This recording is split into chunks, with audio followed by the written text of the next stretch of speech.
In today's video, I want to share with you my first experience in leadership and the lessons that I learned from them before we go into details of the book that we are going to be discussing today. Many years ago, when I was between the ages of 7 and 9, my mother had to go on a long journey, and so she had to leave me with my elder sister. And my elder sister back then had a 2-year-old.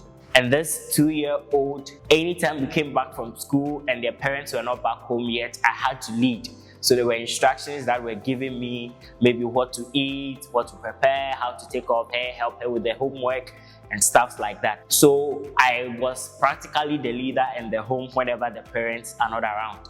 And it was very difficult leading her. If you know anything about 2-year-olds, they are very difficult to be led. At that age, they want to test everything. They want to see what they are allowed to do and what they are not allowed to do. Practically, it is that age that they explore the most, and they can be very stubborn at that age. So for me, who I was barely 10 years old, and I was given that opportunity or that task of leading her, it was very difficult. And so that experience made me generally fascinated about leadership, how you can get people to follow you, but also how you can get people to where you have promised them you are taking them. I learned 3 lessons from that experience with my 2-year-old follower back then. The first lesson is you lead how you've been led. What that means is that however you've been led, maybe by your parents or by your boss or by someone above you, that is how you lead the people that are behind you or that follow you. The second lesson is that everyone has a 2-year-old in them. That is, every human being is very difficult to be led. They will test you, they would annoy you. Human beings can be stubborn sometimes. And then the third lesson I learned from that experience is that leadership is a skill that can be learned.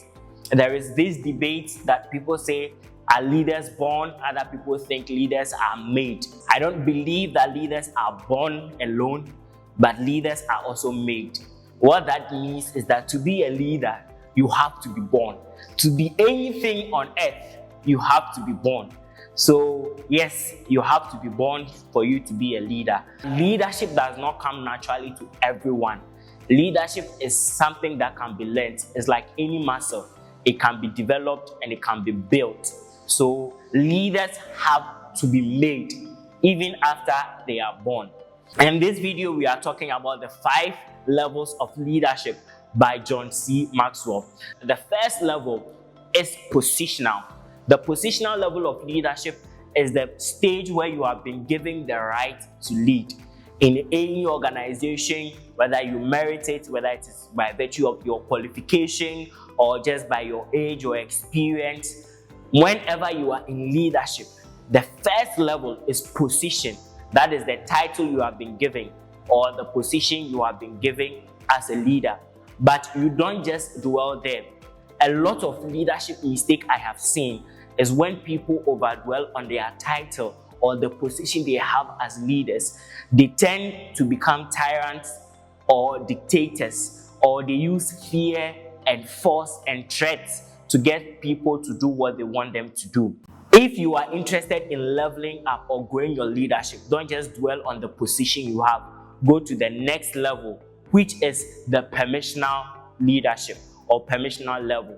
The permissional level is when you use relationship to earn the trust of the people you are leading. You have to care about the people that are under your care. You have to care for them. You have to love them. Then you earn their trust to lead them. The next level is the productional leadership.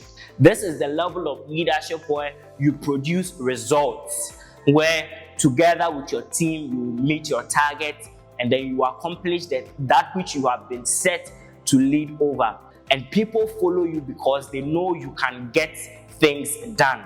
They don't just follow you because they care about you, or they don't just follow you because you have the title, but they follow you because you can get things done, you get results. The fourth level is people development. People development is where you develop the followers that are behind you or that are following you to also become leaders. So leadership is not just about gathering a lot of followers. It is about transforming those followers to also become leaders. And the people who are at the fourth level of leadership are those people that are able to develop more members to also become leaders. And the perfect example, anytime I think about this level of leadership, the people development, is Jesus Christ. He took fishermen, he took teenagers, he took nobodies, he took tax collectors, he developed them and made them into apostles and miracle workers. He is the best person when it comes to people development I look up to. Now, the final level of leadership, and the truth is, it's not every leader that can ever attain that level, is personhood, where you have so developed people, you have so built relationship, and you have mastered all the previous levels of leadership, and that you have come to a place where you transcend your organization. Jesus is definitely one of those people. You can look at people like Nelson Mandela, Martin Luther King Jr. You can also look at people like Dr. Kwame Nkrumah. All these people transcended leadership, and then they went into the fifth stage, which is personhood. They gain influence and gain respect as a result of their leadership. Thank you so much for watching this video. If you found value out of this, I do post videos like this regularly. So subscribe to the channel so that anytime I post a new video, you'll be notified. Thank you also to anyone who have been following and has subscribed to this channel. I go through the comments sometimes and I go through the list of people who have subscribed, and I want to say a very big thank you. Some of you are my friends, some of you are my family, some of you are strangers that I don't know, but I want you to know that I do not take the fact that you have subscribed to this channel for granted. Thank you so much, and take care, everybody. Bye-bye.